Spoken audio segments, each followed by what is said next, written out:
हे तनाज, तुम तनाज हो ना? जी। मतलब तुम वही तनाज हो जो मेरे घर पे काम करती है, तबस्सुम आपा की बेटी तनाज। अच्छा, कहाँ जा रही हो? कॉलेज। कॉलेज? जी मैं बीकॉम सेकेंड ईयर में हूँ। गुड यार। तो मैं तुम्हें कॉलेज तक छोड़ दूँ? Oh hi, bye the way I am Hrithik. Hi.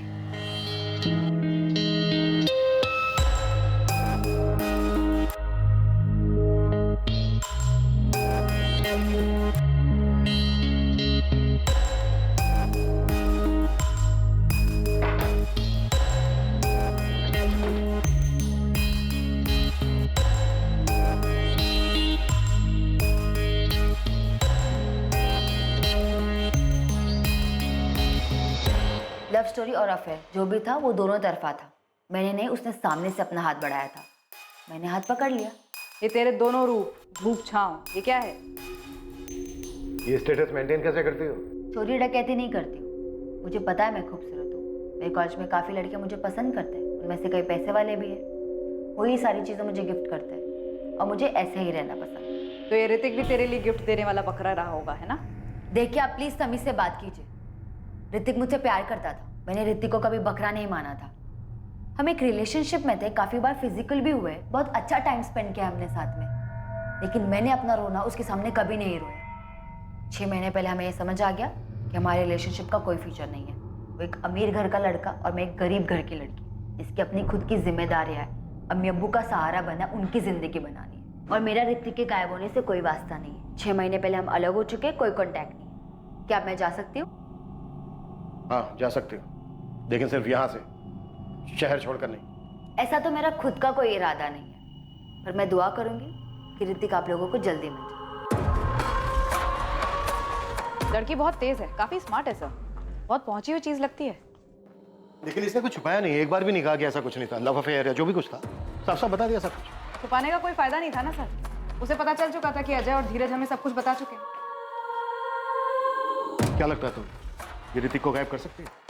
Sir, Soman Nagar police Mehrauli को अभी 1 घंटे पहले जंगल के पास ही लाश मिली है। दिल्ली में मेहरौली इलाके की सोमन नगर पुलिस को 1 घंटे पहले। किसका फोन था पापा? पुलिस का? क्या कहा उन्होंने? ऋतिक की खबर मिली कुछ? पुलिस को ऋतिक की बॉडी मिली।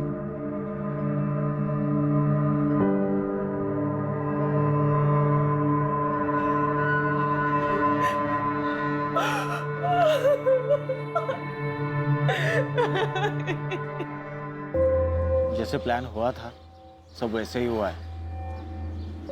पुलिस को उसकी लाश मिल गई है, अब आगे बोलो क्या करना है। हाँ, मैंने वो ऋतिक का फोन तोड़ के फेंक दिया था। आप ये बोलो ना पैसे का क्या हुआ? ये देखिए, बुरी तरह से सर के पीछे से वार किया गया। ऐसा लग रहा है डॉक्टर जैसे किसी भारी चीज से मारा हो। मारने के बाद गला भी घोटा गया, ये कंफर्म करने के लिए कि कहीं जिंदा तो नहीं है। बोरी में कोई सुराग नहीं मिला सर। ऑर्डर बहुत ही चालाकी से किया गया है। लड़का 22 तारीख को गायब होता है, फिर गुमराह करने के लिए फोन 3 दिन तक इधर उधर घूमता है और फिर डेड बॉडी मिलती है। सर आपने एक बात नोटिस की, डेड बॉडी तब मिलती है जब तनाज का एंगल सामने आता है। तुम्हारे लिए इस केस में सबसे बड़ी सस्पेक्ट तनाज है। सस्पेक्ट करना तो एक बात है, लेकिन मुझे स्ट्रॉन्ग डाउट है इस लड़की पर। ऋतिक का यूं गायब होना, उसका मर्डर होना इस तनाज से जुड़ा हुआ जरूर है। दोनों के बीच में क्लास डिफरेंस देखिए सर, अजीब नहीं है? उससे भी अजीब बात तो यह है कि गुप्ता फैमिली की नाक के नीचे ये अफेयर चल रहा था और उन्हें इस बात का पता ही नहीं था। नहीं, ये रॉड का घाव नहीं है। आप ये घाव देख रहे हैं कितना बड़ा है? ऐसा घाव रॉड से नहीं आता। रॉड नहीं है तो फिर और क्या है? तो ये कोई भारी चीज रही होगी जो भारी के साथ साथ आगे से चपटी भी होगी। दरअसल उसने आधा जिम तो अपने रूम में बना रखा है, सारे इक्विपमेंट्स हैं उसके पास। ये डंबल हो सकता है क्या डॉक्टर? अब मुमकिन है।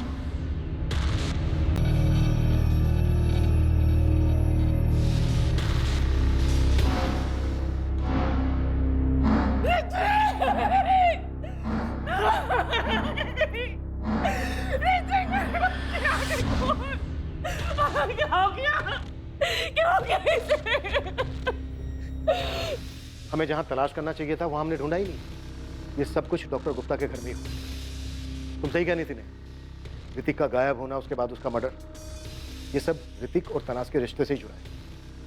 तनाज ने हमें पूरा सच नहीं बताया। नेहा, तुम तनाज से बात करो, हम डॉक्टर गुप्ता के घर जाते हैं। अम्मी अब्बू, आप लोग मुझे इस तरह से क्यों देख रहे हैं? मुझे पता है कि गुप्ता जी की बेटी की लाश मिली है, लेकिन मेरा यकीन मानिए, मेरा उससे कोई वास्ता नहीं, मैंने कुछ नहीं किया। तनाज, तुमने ऐसा कैसे इतने अमीर घर के लड़के के साथ अपना रिश्ता बनाने का सोचा? अब्बू, रिश्ता मैंने नहीं, उसने बनाया था। मेरी गलती बस इतनी है कि मैंने मना नहीं किया। अरे तो क्यों नहीं रोका खुद को? अम्मी, ये सारी बातें मेरे जहन में उस वक्त नहीं आई थी। वो लोग होंगे सो होंगे। और वैसे भी अम्मी, ये सारी बातें तो 6 महीने पहले खत्म हो चुकी है।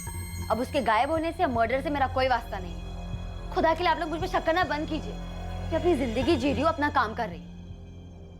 तनाज, आप इतने दिनों तक मेरे बेटे को ढूंढ नहीं पाए, उसका मर्डर हो गया, और अब आप मुझी से कह रहे हैं कि आपको मेरे ही घर की तलाशी लेनी है। पूरी दुनिया को छोड़कर आपको बस हम ही पर शक है। हाँ तो तुम्ही ने कहा था ना कि ऋतिक जिम नहीं जाता था, घर में ही वर्कआउट करता था। हाँ तो इसका मतलब ये हुआ कि आप हम ही पे शक करेंगे, हम पे, ऋतिक की अपनी फैमिली पे। पर आप लोगों को घर चेक करवाने में ऑब्जेक्शन क्या है? देखिए, हमें सिर्फ घर चेक करना है, वो भी आपके सामने। आपकी मौजूदगी से हमें कोई प्रॉब्लम नहीं है।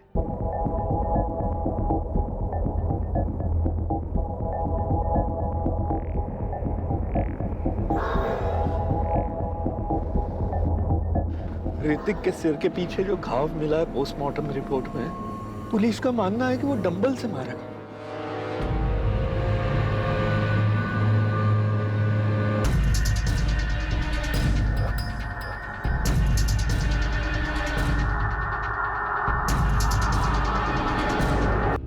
और क्या इसकी वजह तनाज और ऋतिक का रिश्ता था? अब सिर्फ सच बताओ। सच मैं आपको पहले ही बता चुकी हूँ। ऋतिक और मेरा रिश्ता 6 महीने पहले खत्म हो चुका है। मेरी उसकी 6 महीने से कोई बातचीत नहीं है। अब अगर मेरे ब्रेक ऑफ के बाद वो मुझे लेके सीरियस हो गया था और अपने पेरेंट्स से अड़ गया था कि वो क्लास डिफरेंस में नहीं मानता, तो मुझे इस बात की कोई जानकारी नहीं है।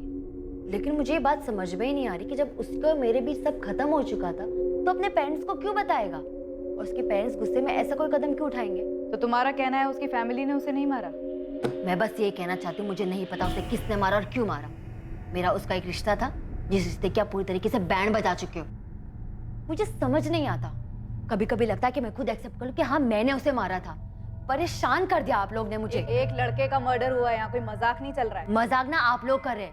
4 दिन से वो गायब था, तब तो आप उसे ढूंढ नहीं पाए, और अभी सब नाटक करे कि उसे किसने मारा और क्यों मारा। मैं नहीं जानती उसे किसने मारा।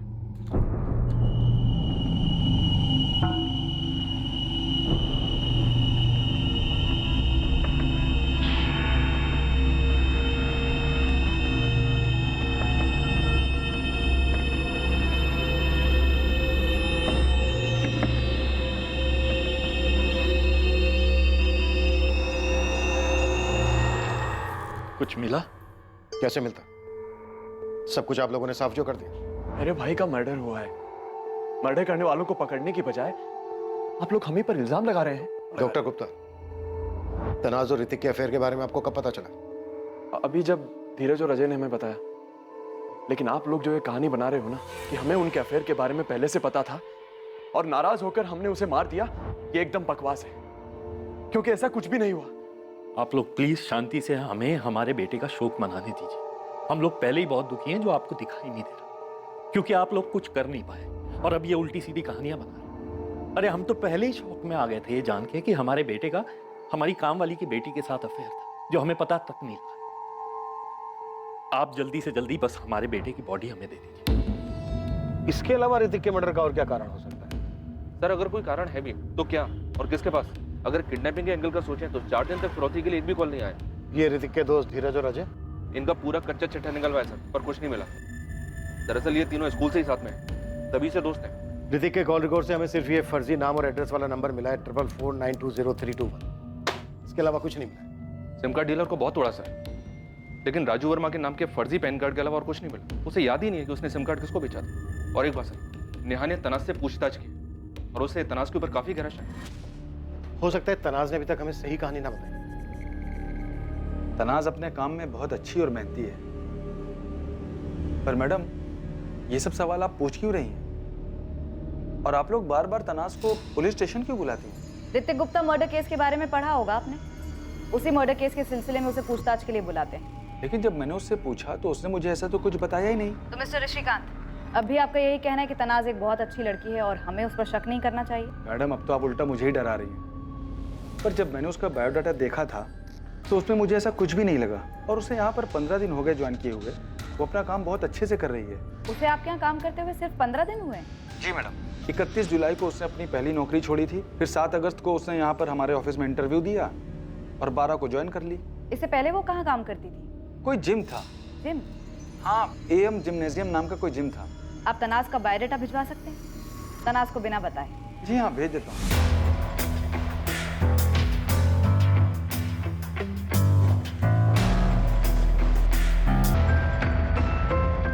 हाँ जी, गिरधरलाल चौहान ही बोल रहा हूँ। ये नीलम कॉम्प्लेक्स में शॉप नंबर 24 जो है, इसके आप ओनर हैं या ब्रोकर? हाँ जी, वो मेरी दुकान है, मालिक हूँ उसका। आपको दुकान किराए पर चाहिए क्या? असलम मोइनुद्दीन चला रहा था इस जिम को।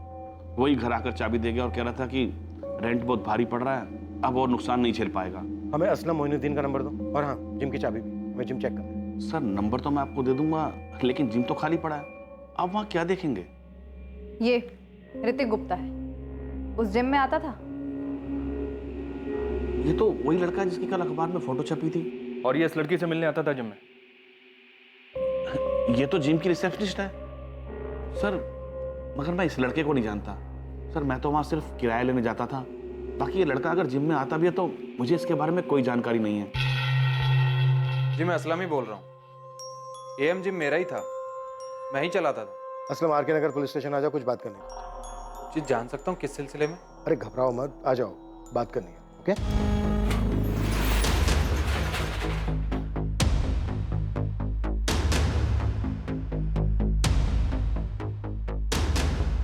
जितना मुझे याद है कि असलम ने सब सामान बेच दिया था। वैसे ये इतना बड़ा जिम है भी नहीं।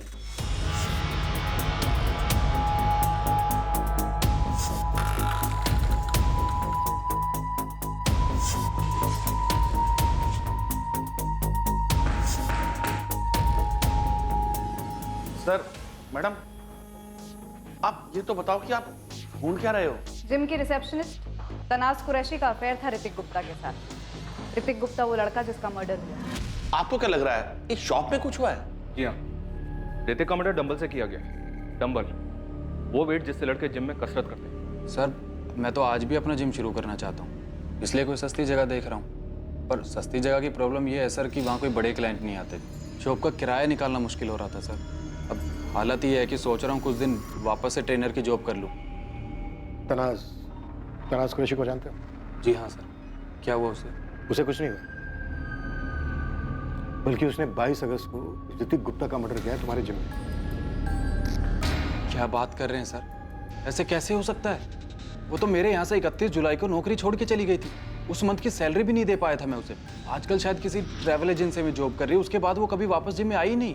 असलम, 25 अगस्त को तुमने जिम की चाबी दुकान के मालिक गिरधर को लौटाई थी। लौटानी पड़ी सर, क्योंकि जिम में कोई क्लाइंट बचे ही नहीं थे। मैंने सबको फ़ोन किया मेंबरशिप रिन्यू कराने के लिए, पर ज़्यादातर क्लाइंट बड़े और अच्छे जिम में मेंबरशिप ले चुके थे। मेरे पास जिम बंद करने के अलावा और कोई रास्ता बचा ही नहीं था। ठीक है, जा सकते हो तुम।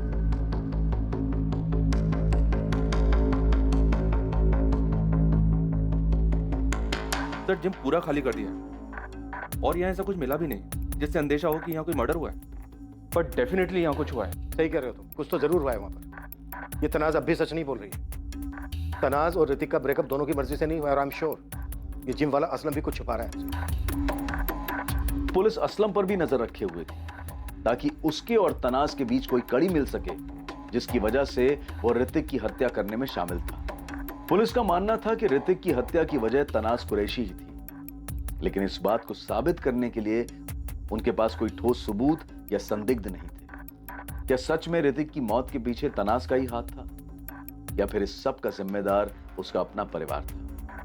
पुलिस को अभी तक कोई बड़ी लीड नहीं मिली थी और सबसे बड़ा सवाल यह था कि ऋतिक का फोन किसके पास था जो उसे पूरे शहर में लेकर घूम रहा था, और वो फोन नंबर किसका था जिससे उसको आखिरी कॉल आया था।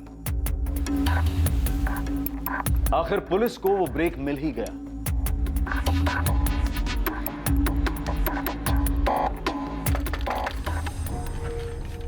जी कहिए। इकबाल शेख? हाँ मैं ही हूँ। पुलिस, चलो कुछ बात करनी है तुमसे। बात करनी है? लेकिन मुझसे क्या बात करनी है? अरे चल, डर क्यों रहा है, आजा।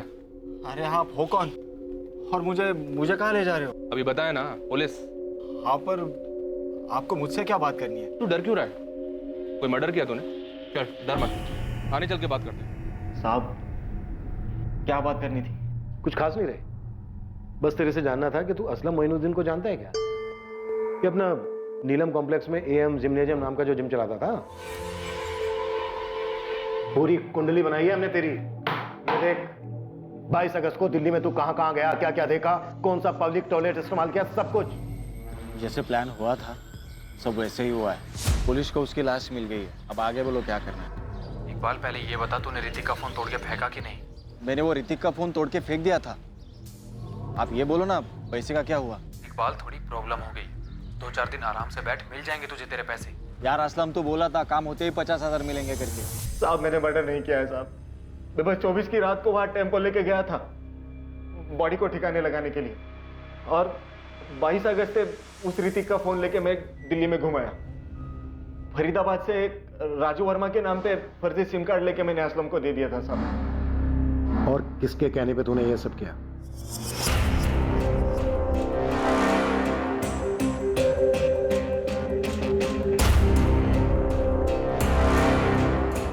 इन्वेस्टिगेटिंग टीम इकबाल शेख तक पहुंच गई।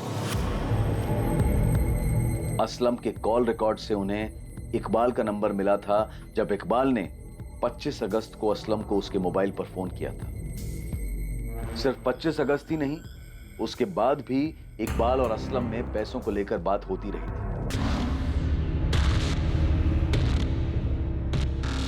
और अब असलम मोइनुद्दीन इस पूरी प्लानिंग का खुलासा करने वाला था और बेहद चौंका देने वाला सच सामने आने वाला था।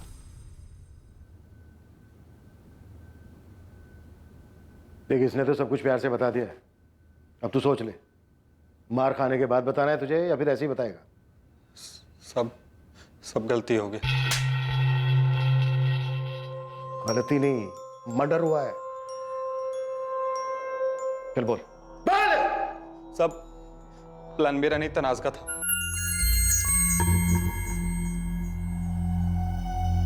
मैं तुझे पहले दिन देखते ही समझ गई थी कि तू बहुत पहुंची हुई चीज है। सही पहचाना था आपने। क्यों मारा ऋतिक को? इसलिए कि उसने चाय में से मक्खी की तरह निकाल कर फेंक दिया तुझे? मेरी जूती भी ना फेंक सके कोई। मैंने उसे छोड़ा था, उसने मुझे नहीं। उसकी तो हालत खराब हो गई थी जब मैंने कहा था कि ब्रेकअप कर देते। मैं और असलम साथ में काम करते थे, मुझे असलम पसंद आ गया था। तो फिर मारा क्यों ऋतिक को? इकबाल ने सब बता दिया है हमें, कैसे इसने सिम कार्ड लाकर दिया था तुम लोगों को। नए नंबर से फंसाया था ना? क्यों? कैसे हो आप कौन? क्या ऋतिक, तनाज इतनी भी आसानी से भूलने वाली चीज नहीं है। हे तनाज, कैसी है तू? एकदम मस्त, मजे में। तूने नंबर चेंज किया क्या? तेरा नाम नहीं है फोन में? हाँ, ये सब छोड़ना, ये बता हम कब मिल रहे?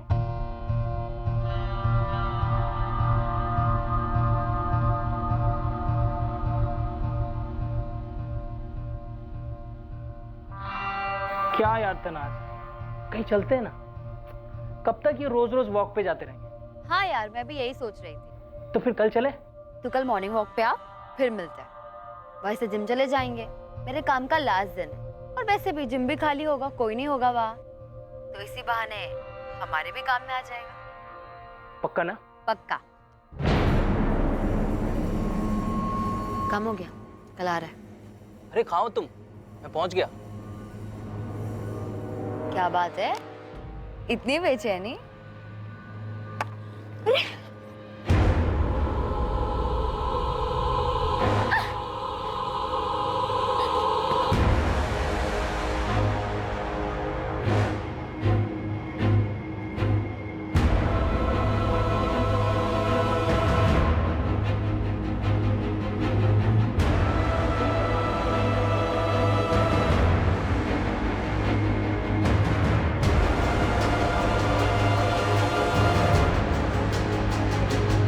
तुम्हें गुस्सा आया इसलिए तुमने उसे फंसाया, बुलाया और मार दिया।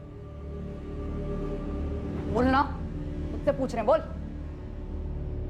वो मुझे लात मारे, इतनी उसकी औकात नहीं थी। मैं आप लोग से पहले भी कह चुकी हूँ, मैंने उसे छोड़ा था, उसने मुझे नहीं। अरे एक बार छोड़ दिया था तो दोबारा क्यों फंसाया? मारा क्यों उसे? अमीर मुर्गों को फंसाने की आदत है ना तेरी। अपने लिए नहीं मारा था, असलम के लिए मारा। मैं प्यार करने लगी थी इससे। मैंने एक ट्रैवल एजेंसी में इंटरव्यू दिया है, 25,000 सैलरी बोली है, अब देखते हैं कितना देते हैं। तेरा तो फिर भी कुछ हो जाएगा, मेरा पता नहीं। क्या क्या ख्वाब देखे थे सब अधूरे रह जाएंगे। देख तू टेंशन मत ले, तेरा बेजूम फिर से शुरू हो जाएगा। अरे पैसे चाहिए यार, कब तक ऐसे ट्रेनर की जॉब करके पैसे जोड़ पाऊंगा? एक मोटा तगड़ा अमाउंट चाहिए, 15-20 लाख रुपए। तो लाते हैं 15-20 लाख। 15-20 लाख कहाँ से लाएंगे? ये सीधी तरकीब से एक झटके में तो आने से रहे। किसको किडनैप कर ले। किडनैप किसको करेंगे? देख मेरे पास एक बकरा है, मेरे पीछे लट्टू था। कुछ महीने पहले मैंने ब्रेकअप कर दिया, बहुत हल्ला मचाया था उसने। कौन वो ऋतिक गुप्ता? हाँ भाई, बाप डॉक्टर है, बड़ा सा क्लिनिक है, बहुत पैसा है उनके पास। 15-20 लाख तो हाथ की मैल है उनकी। पर किडनैप करेंगे कैसे? बच्चा थोड़ी है वो। उसकी टेंशन मत ले, मैं उसे जब जहाँ बुलाऊंगी अपने आप आ जाए। चल मान ले वो आ गया, फिर क्या करेंगे? किडनैप करके पैसे मांगेंगे, उसके बाद जैसे ही उसे छोड़ेंगे सीधा पुलिस के पास जाएगा वो जानता है तुझे। छोड़ेंगे क्यों, मार देंगे। तो तुम लोगों ने बस ऐसे ही बैठे बैठे प्लान बना लिया उसे फंसा के मारने का? मारते नहीं तो क्या करते, वो पहचानता था मुझे। फिरौती भी मांगी थी तुम लोगों ने? नहीं, वहीं प्लान गड़बड़ा गया। पैसे मांगते उससे पहले ही आप लोग तनाज तक पहुंच गए थे। असलम, क्या पूछा पुलिस ने? उनके कुछ पूछने से पहले ही मैंने अफेयर और ब्रेकअप वाली बात बता दी। यार तनाज, ये पुलिस पहले ही तुम तक पहुंच गई। असलम, अब हम फिरौती नहीं मांग सकते, उन्हें मुझ पर पहले से ही शक। ये तो बेमतलब लेने के देने पड़ गए ना। ये सब ना उस ऋतिक के बेवकूफ दोस्त अजय और धीरज की वजह से हुआ है। गलत टाइम पर पहुंच गए और मेरा नाम सुनते ही सब बक दिए, वरना ऋतिक की फैमिली को हमारे बारे में कुछ पता कहा था। तो तुम लोगों ने पैसों के लिए यूं ही बैठे बैठे ख्याली पुलाव पकाया, ऋतिक को फंसाया, बुलाया और मार दिया। तनाज के माँ बाप को सच जानकर गहरा सदमा लगा था कि जिस बेटी को पैरों पर खड़ा करने के लिए उन्होंने सारी जिंदगी मेहनत की थी वो क्रिमिनल बन चुकी थी। उसी घर के बेटे का खून करके जहां उसकी मां ने 4 साल मेहनत करके उसके लिए अच्छी जिंदगी कमानी चाहिए। ऋतिक की फैमिली ये मान ही नहीं पा रही थी कि उनकी पीठ पीछे ऋतिक और तनाज का अफेयर चल रहा था। यहां तक कि दूसरी बार भी उनकी जानकारी के बिना यह अफेयर फिर से शुरू हुआ, जिसके माध्यम से तनाज ने ऋतिक को अपने जाल में फंसाया और अंत में वही उसकी दर्दनाक मौत का कारण बना। असलम मोइनुद्दीन, इकबाल शेख और तनाज कुरैशी को ऋतिक गुप्ता की हत्या करने के जुर्म में बुक किया गया है। ये बात सिर्फ चौंकाने वाली नहीं थी, बल्कि अविश्वसनीय थी कि तनाज कुरैशी को अपने किए पर जरा भी अफसोस नहीं था। यहां तक कि उसे इस भयानक हत्या को अंजाम देने में कुछ भी आपराधिक, कुछ भी गलत नहीं लगा था। अपना मतलब, अपना स्वार्थ एक तरफ है, पर इसके बावजूद कोई अपराधी ये क्यों नहीं देख पाता है कि जुर्म करके किसी और की जिंदगी बर्बाद करते समय वो बेमतलब ही अपनी जिंदगी भी दांव पर लगा रहा है। ऐसा हमने पहले भी कई बार कहा है और फिर कह रहे हैं कि जुर्म करने से कुछ हासिल नहीं होता है, कभी भी नहीं। और ऐसा हमने एक बार नहीं, बार बार अपने हर केस में देखा है। Crime never page. अब मैं अनूप सोनी आपसे विदा लेता हूं, फिर मुलाकात होगी एक और नए केस के साथ। देखते रहें क्राइम पेट्रोल सतर्क, सोमवार से शुक्रवार रात 11 बजे। और याद रखें, क्राइम और आपके बीच में सिर्फ इतना फर्क है कि आप कितने सतर्क हैं। सतर्क रहें, सुरक्षित रहें।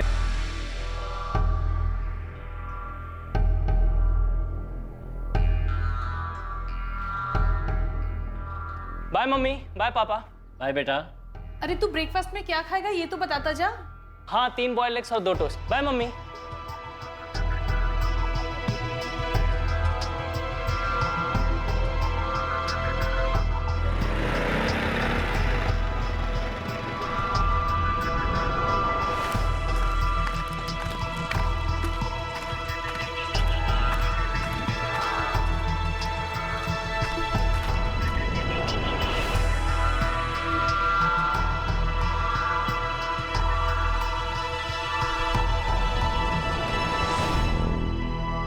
अक्सर लोग टिप्पणी करते हैं, मीम्स बनाते हैं कि अगर आप किसी पर भरोसा करते हैं तो क्राइम पेट्रोल का एक एपिसोड देख लीजिए, आपका सारा भरोसा गायब हो जाएगा। पर जिंदगी कोई मीम नहीं है जिसका मजाक बनाया जा सके, क्योंकि सच अक्सर कल्पना से ज्यादा भयानक होता है। और सच ये था कि 22 अगस्त 2019 की सुबह रोज की तरह ऋतिक गुप्ता जॉगिंग के लिए निकला तो था, पर कभी लौट कर नहीं आया।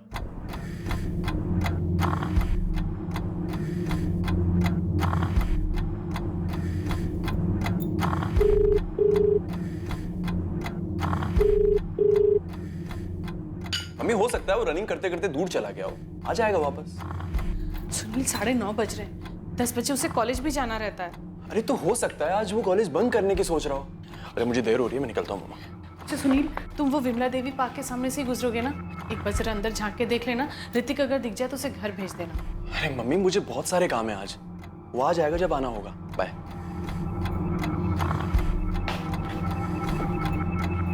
मेम साहब, अंडे छील दूं?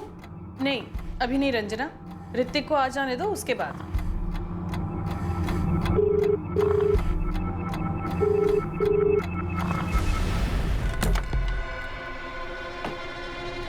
अरे भैया सुनो, मेरा बेटा ऋतिक रोज सुबह यहाँ जॉगिंग के लिए आता, आज भी घर से निकला था लेकिन वापस नहीं पहुंचा। जरा देखिए अंदर तो नहीं है। सुबह अभी तो दोपहर के 2:30 बजे है और पार्क बंद होने का समय सुबह 11 बजे का ही है, तो अंदर कैसे होगा? ये मेरे भाई ऋतिक की फोटो है, आपने से बाहर निकलते हुए देखा? अब यहाँ इतने लोग आते जाते हैं, कितनों की शक्ल याद है? अरे लेकिन एक बार देख तो लीजिए, या फिर हमें देखने दीजिए। देखिए पार्क 4 बजे खुलता है, आप लोग तब आकर देख लीजिए। आंटी, हमने पूरा कॉलेज चेक कर लिया पर ऋतिक यहाँ कहीं भी नहीं है, और वैसे भी जॉगिंग वाले कपड़ों में तो कॉलेज नहीं आएगा। धीरज बेटा, ऋतिक ने तुम्हें या अजय को कुछ बताया था कि वो जॉगिंग के बाद कहीं और जाने वाला है या उसका कोई प्लान है? नहीं आंटी, ऐसा तो कुछ नहीं बोला था ऋतिक ने, और मैं खुद उसको कब से फोन ट्राई कर रहा हूँ, रिंग हो रहा है पर वो उठा नहीं रहा। सुबह से मैं भी उसका फोन ट्राई कर रही हूँ, वो मेरा फोन भी नहीं उठा रहा है। और सुनील और उसके पापा, वो तो विमला देवी पार्क में भी देखा है, वो वहाँ भी नहीं है। धीरज यार, कैंटीन, लाइब्रेरी सब जगह चेक किया, पूरा कॉलेज छान मारा, लेकिन ऋतिक कहीं नहीं मिला। मिलेगा भी नहीं, क्योंकि वो कॉलेज के लिए नहीं जॉगिंग के लिए निकला था। अब उन कपड़ों में वो कॉलेज तो आएगा ही नहीं, और वैसे उसकी बाइक भी तो घर पर ही है ना। अबे गया तो गया कहाँ? मेरा बेटा ऋतिक बहुत हेल्थ कॉन्शियस है, रोज सुबह 7 बजे जॉगिंग के लिए जाता है। आज भी गया था लेकिन फिर घर वापस नहीं लौटा। जॉगिंग के बाद जिम वगैरह कहीं क्या होगा? नहीं सर, दरअसल उसने आधा जिम तो अपने रूम में बना रखा है, सारे इक्विपमेंट्स हैं उसके पास। जिम, ट्रेडमिल, वेट ट्रेनिंग वो सुबह नहीं शाम को करता है, कॉलेज से आने के बाद।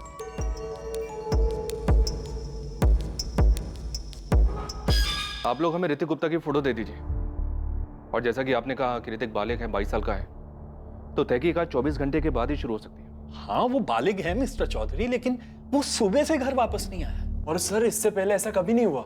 ठीक है, हम उसकी फोटो आसपास के हॉस्पिटल्स में भेज देंगे, पता करेंगे उसका कोई एक्सीडेंट वगैरह तो नहीं हुआ है, क्योंकि उसका फोन अभी तक चालू है। मिस्टर चौधरी, अगर एक्सीडेंट हुआ होता तो किसी ने तो फोन उठाया होता। डॉक्टर गुप्ता, मैं आपकी बात से सहमत हूँ, लेकिन हमें अपनी तहकीकात कहीं ना कहीं से तो शुरू करनी होगी ना।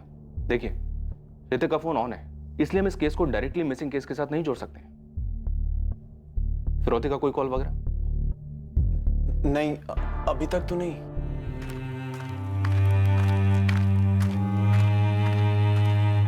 उस दिन सुबह ऋतिक गुप्ता किसी खास इरादे से कहीं जाने के लिए निकला था।